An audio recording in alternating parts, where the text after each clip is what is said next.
En ce début d'année 2021, le service formation de l'Église catholique dans le canton de Fribourg avait organisé un cycle de formation intitulé « Accompagner la vie à travers la mort ».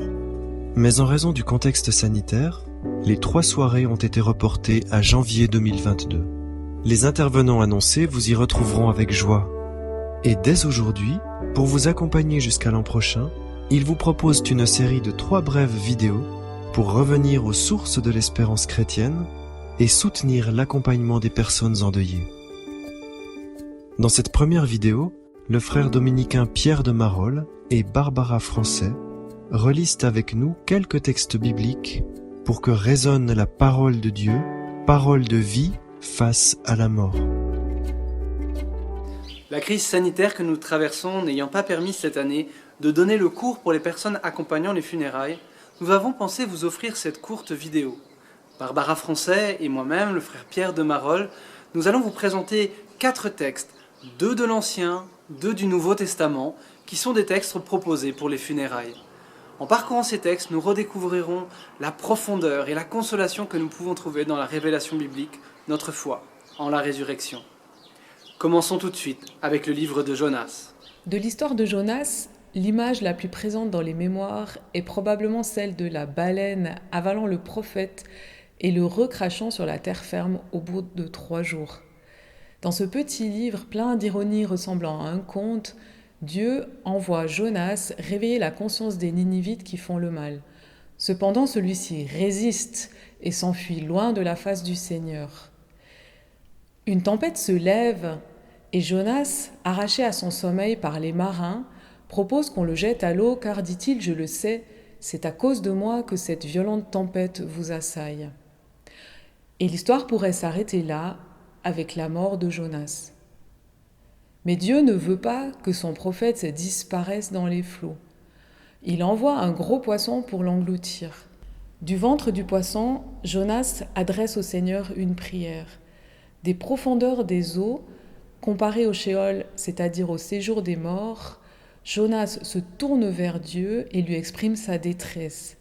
Le Seigneur est invoqué comme le maître de la création et des événements. « Tu m'avais jeté dans les profondeurs, au cœur de la mer. De la fosse, tu as fait remonter ma vie. » Dans ce psaume, Jonas fait mémoire du Seigneur et il célèbre déjà sa puissance de salut. Il interprète ce qu'il vit à la lumière de sa relation à Dieu. Les eaux et le gros poisson représentent à la fois chaos et régénération. Une transformation s'opère en Jonas, une forme de renaissance. Ce n'est pas par la violence qu'il va sortir du monstre marin, mais par la foi et la prière auxquelles répond l'action de Dieu. En cette période de crise sanitaire que nous ne pouvons pas fuir, en ces temps de distanciation sociale et d'isolement, le prophète Jonas peut nous servir de compagnon de route. La situation actuelle est peut-être vécue par certains comme un chamboulement qui perturbe et amène à un repli, une forme de régression. Deuil, perte, frustration, bien des gens en font l'expérience dans le contexte actuel. Vous qui accompagnez les personnes endeuillées, n'hésitez pas à aller relire le livre de Jonas, spécialement le chapitre 2. Comme un miroir, Jonas nous renvoie à nous-mêmes et à nos propres résistances.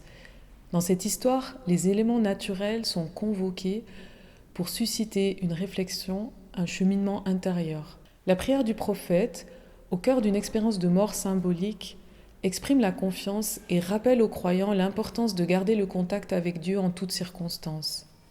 Du Seigneur vient le salut, affirme Jonas au chapitre 2.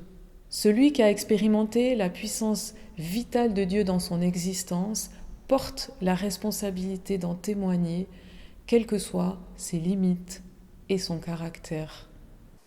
L'histoire du prophète Jonas est d'autant plus parlante pour nous chrétiens que le Christ lui-même se compare au prophète mangé par un poisson.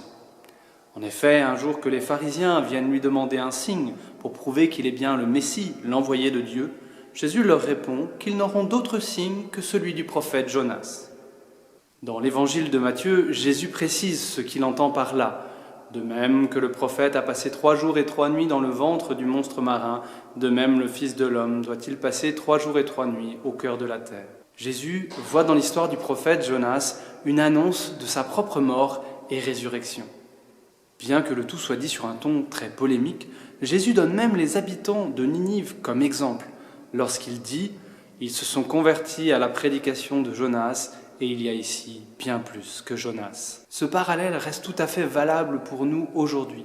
La mort et surtout la résurrection du Christ sont pour nous des signes pour soutenir notre espérance. Si Jésus est ressuscité des morts, c'est que la résurrection est possible.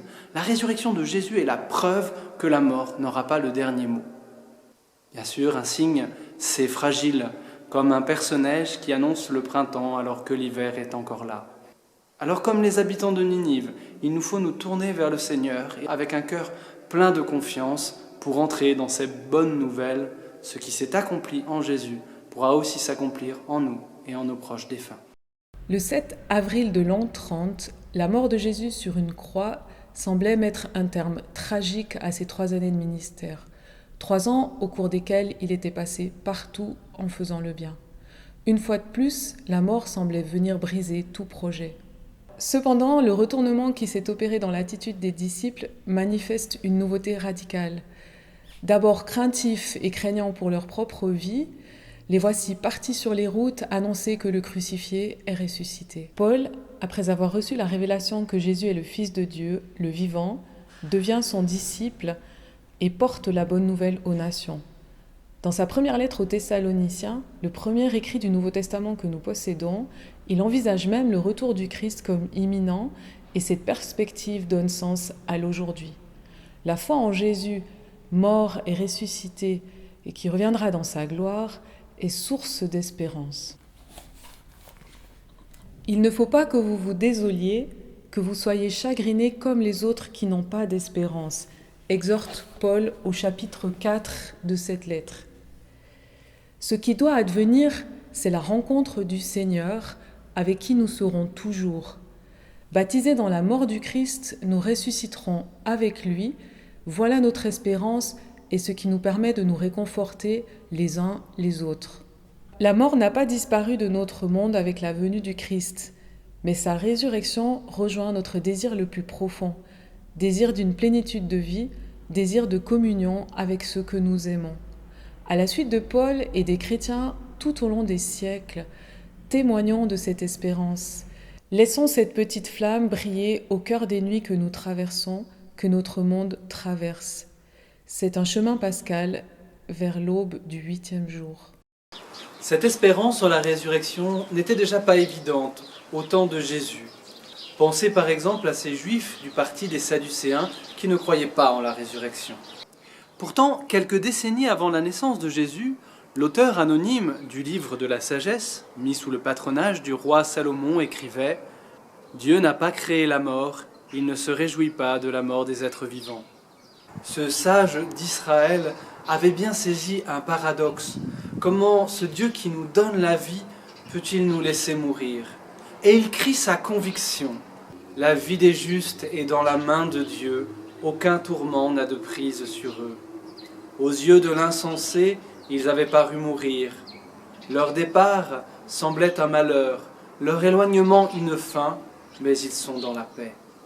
Ce texte magnifique a été écrit à une période troublée, quand les grands empires de la Méditerranée, grecs d'abord, puis romains, persécutent le petit royaume d'Israël. Et beaucoup de Juifs préfèrent mourir martyrs que de renoncer à la foi de leur père. Ce texte est donc d'autant plus d'actualité pour nous qui traversons une époque troublée et qui, avec cette crise du coronavirus, voyons la mort frapper autour de nous de façon injuste. Or, cette espérance affirmée par l'auteur du livre de la sagesse, et qui au fond est aussi la nôtre, c'est elle que Jésus-Christ est venu accomplir par sa mort et sa résurrection. Et il nous apporte même bien plus que ce livre vieux de 2000 ans n'osait même espérer. Non pas simplement une survie de nos âmes en Dieu, mais un relèvement complet de notre personne, âme et corps, pour une vie qui ne finit plus.